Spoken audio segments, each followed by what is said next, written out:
আজকে আমার মিশো থেকে একটা বাটল এসেছিলো, যেটা আমি অর্ডার করেছিলাম। আর এই বাটলটা খুব সুন্দর ছিল, তো যেটা আমি চাঁদের জন্য অর্ডার করেছিলাম। নাইকা থেকে কিছু টুকটাক জিনিসপত্র এসেছিলো যেগুলো আমার খুব দরকারি ছিল। তো যাই হোক, তারপর আমরা এগুলো আনবক্সিং করে আমরা বেরিয়ে পড়েছিলাম মন্দিরে। আর এখানকার কালী মন্দিরে আমার বেশ ভালো লাগে, আর মা যখনই আসে তখনই এখানকার মন্দিরে নিয়ে যায় আমাকে আর চাঁদকে। তো আমরা সেদিনও বেরিয়ে পড়েছিলাম। আর এখানে এসেই দেখো, চাঁদ এই ফুলগুলো দেখে ভীষণ এক্সাইটেড হয়ে গেছিলো।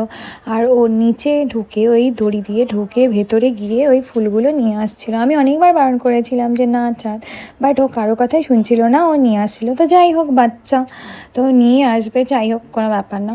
তারপর আমরা ওখানে গিয়ে মন্দিরে এই শান্তির জায়গাতে বসেছিলাম, যেটা ছিল মা কালীর একদম সামনে। ভীষণ শান্তি ফিল হয় এখানে গেলে, আমার তো বেশ ভালো লাগে ওখানে গেলে, আর আমার আসতে ইচ্ছে করে না।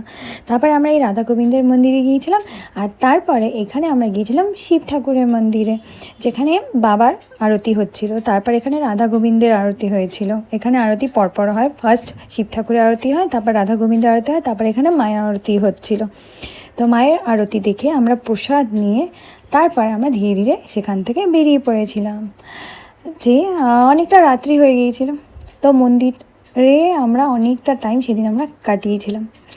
তো তারপর ফাইনালি আমরা বাড়িতে এসে গিয়েছিলাম। আর এই মন্দিরটাকে দেখো, দূর থেকে ভীষণ সুন্দর লাগছিল দেখতে। অনেক দিন পর এই মন্দিরে অনেক কাপড় লাগানো ছিল, যেটা ঠান্ডার জন্য সেটা খুলে দিয়েছিল, তাই জন্য আরও বেশ ভালো লাগছিলো দেখতে। তারপর আমরা এখানে দোকানে গিয়ে মোমোজ খেয়েছিলাম। এখানে আন্টি মোমোজ সব থেকে বিখ্যাত, আর এটা আমারও খেতে বেশ ভালো লাগে। তো মা ভীষণ এনজয় করছিল ব্যাপারটা, আর চাঁদও খাচ্ছিল। বাট চাঁদকে আমি বেশি দিইনি, কারণ বাইরের মোমোজ আমি চাঁদকে বেশি দিই না। বাড়িতে এসে মা আমাদের এই স্প্যাগেটিটা বানিয়েছিল, যেটা আমরা খেয়েছিলাম, আর বানিয়ে দিয়েছিল এই কলার বড়াটা, যেটা ভীষণ ভালো হয়েছিল খেতে।